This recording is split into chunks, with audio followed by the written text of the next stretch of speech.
మీకు షెడ్లు అనేవి మీరు ఏ మున్సిపాలిటీలో చూసినా మీకు ఓన్లీ సింగిల్ ఫ్లోర్తోనే షెడ్లు ఉంటాయి. ఒకసారి తెల్లాపూర్ వెళ్ళినప్పుడు చూస్తే ఇవి G+1 G+2 షెడ్స్ ఉన్నాయన్నట్టు. ఇదేంది G+1 G+2 షెడ్లకు పర్మిషన్ ఇచ్చారా, వీళ్ళు ఏమైనా HMDA నుంచి పర్మిషన్ తెచ్చుకున్నారా అని ఎంక్వైరీ చేసినాక మనం యాక్షన్ స్టార్ట్ చేసినామన్నా. ఫస్ట్ మనం ఒక 4-5 మీద కంప్లైంట్ ఇచ్చినాము.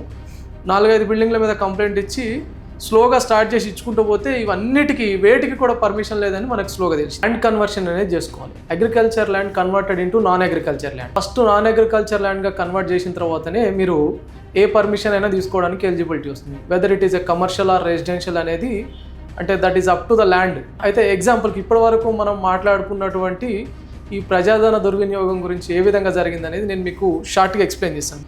ఇప్పుడు ల్యాండ్ కన్వర్షన్, మనం అగ్రికల్చర్ ల్యాండ్ ఎగ్జాంపుల్కి మీకు ఒక 5 గుంటాస్ ఆఫ్ ల్యాండ్ ఉందని అనుకుందాం అన్న. 5 గుంటాస్ ఆఫ్ ల్యాండ్ని కన్వర్షన్ చేశారనుకోండి నాన్ అగ్రికల్చర్ ల్యాండ్గా. ఇప్పుడు మన దగ్గర ఉన్నటువంటి వాల్యూని బట్టి 3 lakhs రూపీస్ కాస్ట్ అయ్యేటువంటి అవకాశం ఉంది. మీరు 3 లక్షల రూపాయలు గవర్నమెంట్కి పే చేసిన తర్వాత ల్యాండ్ కన్వర్షన్ అవుతుంది. నాన్ అగ్రికల్చర్ ల్యాండ్గా కన్వర్ట్ చేసిన తర్వాత ఎగ్జాంపుల్కి 5 గుంటల ల్యాండ్ అంటే అప్పుడు 600 గజాల ల్యాండ్ అవుతుంది. 600 గజాల ల్యాండ్ని మీరు రెసిడెన్షియల్ అపార్ట్మెంట్ పర్మిషన్కి వెళ్ళారు అనుకోండి, అప్పుడు మీకు విత్ 14% ఆఫ్ ది LRSతో కలిపి మీకు ఒక 25 lakhs వరకు ఎక్స్పెండిచర్ అయ్యేటువంటి అవకాశం ఉందన్న. ఇప్పుడు 25 lakhs రూపీస్ మీరు పర్మిషన్ తీసుకుంటే it is only for the residential apartment permission. ఈ 3 lakhs రూపీస్ అనేది మనకు ల్యాండ్ కన్వర్షన్కి, ఇక్కడికి మనకు 28 lakhs అవుతుంది. When it come for the commercial permission, మీరు కమర్షియల్ పర్మిషన్ తీసుకోవాలి అంటే పాత మున్సిపాలిటీ లెక్క ప్రకారము మీరు HMDAకి వెళ్ళాలి.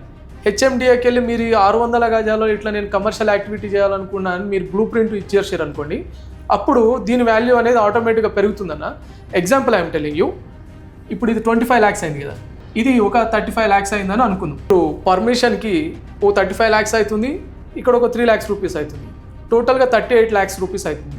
అంటే ఆన్ యావరేజ్గా మీకు 40 lakhs రూపీస్ అవుతుందని అనుకుందాం. కమర్షియల్ బిల్డింగ్ కనుక కన్స్ట్రక్షన్ చేసుకుంటే దీంట్లో 600 గజాల్లో మీకు 40 లక్షల రూపాయలు మీరు గవర్నమెంట్కి పే చేయాల్సి ఉంటారు.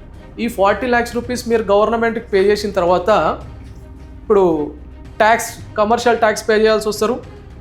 దాని తర్వాత వాటర్ బిల్ కమర్షియల్ అవుతుంది, ఎలక్ట్రిసిటీ బిల్ కమర్షియల్ అవుతుంది. ఇవన్నీ కూడా గవర్నమెంట్కి వచ్చేటువంటి ఆదాయాలు. దాదాపుగా 380 షెడ్లు ఉన్నాయన్న, కమర్షియల్ షెడ్లు. అక్షరాల 380 కమర్షియల్ షెడ్లు వస్తాయి మీకు. 380 కమర్షియల్ షెడ్స్ మీరు ఇంటూ 40 lakhs రూపీస్ వేసుకోండి అన్న. 40 lakhs కనుక వేసుకున్నారనుకోండి, ఇక మీరు లెక్క పెట్టుకోండి ఆ అమౌంట్ ఎక్కడికి వెళ్తుంది అనేది. అంటే ఇట్స్ మోర్ దెన్ 100 crores.